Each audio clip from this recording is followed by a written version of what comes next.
objeto común y un objeto propio y un objeto indirecto de la inteligencia. ¿Cómo podemos hallar la diferencia entre estas?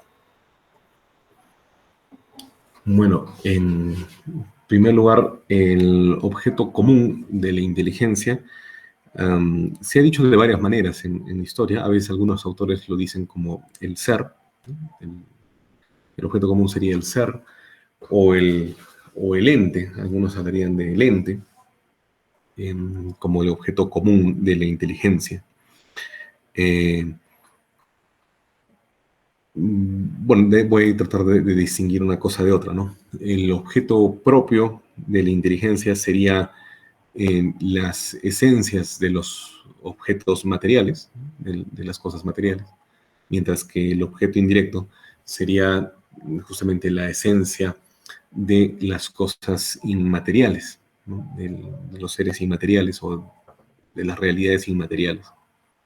Pues, ¿cómo podemos distinguir entre estas tres cosas o estas tres formas de aplicar el asunto, ¿no? En primer lugar, habría que entender que si partimos de nuestro conocimiento exterior del mundo, ¿no? De nuestros sentidos externos, de la vista, de la imaginación y este tipo de cosas, podemos nosotros darnos cuenta de que conocemos ciertas particularidades de las cosas, ¿no? Como por ejemplo el tamaño, el color, ¿no? La figura, eh, la rugosidad, la temperatura de un objeto, ¿no?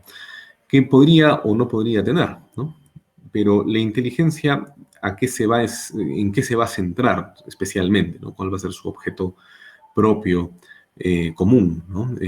Bueno, más que propio, el objeto común de la inteligencia, va a ser aquella radicalidad del objeto, en este sentido, que en primer lugar es un objeto, ¿no?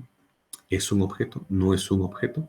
Es como que yo tenga mi celular aquí y mi celular diga, bueno, es de un tamaño, es de un color, o lo que sea, que es lo que yo puedo ver, o incluso imaginar o recordar si no lo tuviese aquí enfrente mío, pero que yo puedo decir, es la pregunta radical, ¿no? ¿Es o no es? ¿O existe o no existe?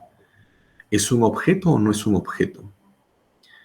Eso ya es un factor más bien de la inteligencia. Se está refiriendo a la entidad de la cosa, ¿no? O a la cosa misma, o a la realidad, o al ser de la realidad. Suena medio tautológico, pero es así, ¿no? Entonces mi inteligencia está yendo a la radicalidad, está tratando de conocer la entidad, la esencia, la realidad misma, con independencia a veces de los factores sensibles, ¿no? O sea, puede ser de un color o de otro color, pero lo acá importante dentro del factor de la inteligencia es de que es o no es real, tiene realidad, es un objeto, tiene entidad, es una sustancia, es un accidente. Entonces va a ese punto la inteligencia. No sé si eso queda claro como objeto común. Pero también conozco cosas de manera indirecta, por reflexión o analogía. Por ejemplo, ¿no? Yo puedo conocer el amor, aunque no pueda exactamente verlo. Puedo ver rastros de amor, pero que no los conceptualizaría o no directamente veo amor. ¿Cómo así? Por ejemplo, cuando yo veo a mi madre, ¿no? O cada uno puede ver a su propia madre, ¿tu madre te ama? Sí, claro. ¿Y cómo lo sabes? Porque, bueno, en primer lugar, porque veo que ella me cocina el desayuno o el almuerzo todos los días, o porque me cuida cuando estoy enfermo, ¿no?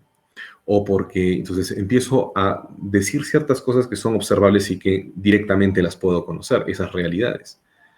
Pero no exactamente estoy conociendo directamente lo que esa persona siente, porque no es algo que pueda ver. Porque puedo ver su rostro y si abrimos su cráneo quizás veamos sus neuronas y si abrimos su corazón quizás veamos sus ventrículos, pero no vamos a ver su amor. Entonces, ¿cómo sabes que te ama?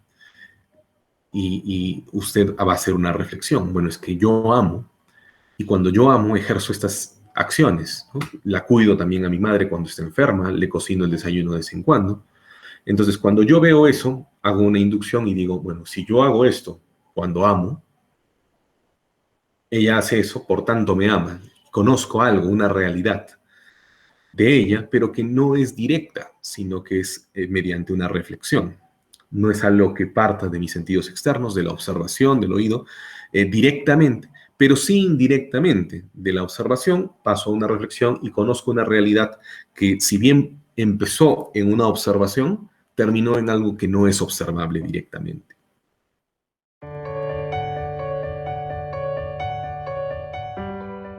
Se refiere el término hábitos intelectuales. A ver,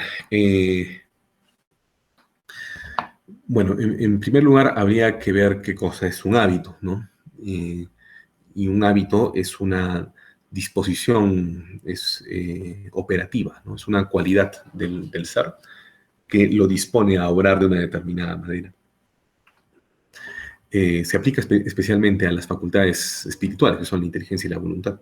Y que, entonces, ¿qué es un hábito intelectual? Una disposición a operar, es decir, a pensar de una determinada manera. Y allí usted puede dividirlo entre dos tipos de disposiciones o dos tipos de hábitos intelectuales. Los hábitos que son innatos o naturales y los hábitos que son adquiridos.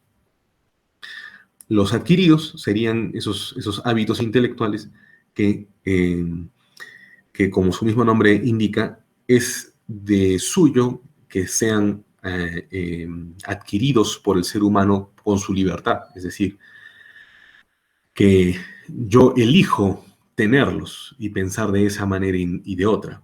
De tal manera de que no es natural al ser humano, en cierto sentido, adquirirlos, sino que yo debo elegir adquirirlos.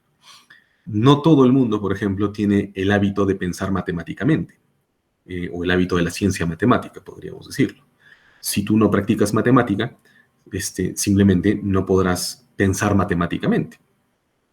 No porque un niño nace y simplemente va creciendo, va aprendiendo matemáticas. Tiene que aprender a operar matemáticamente, o a operar físicamente, o a operar psicológicamente, ¿no? Pensar, yo conozco ciertas teorías psicológicas y cuando veo personas, simplemente abstraigo y entiendo las realidades psíquicas o patológicas. Tú tienes tal cosa que pueda tener una persona.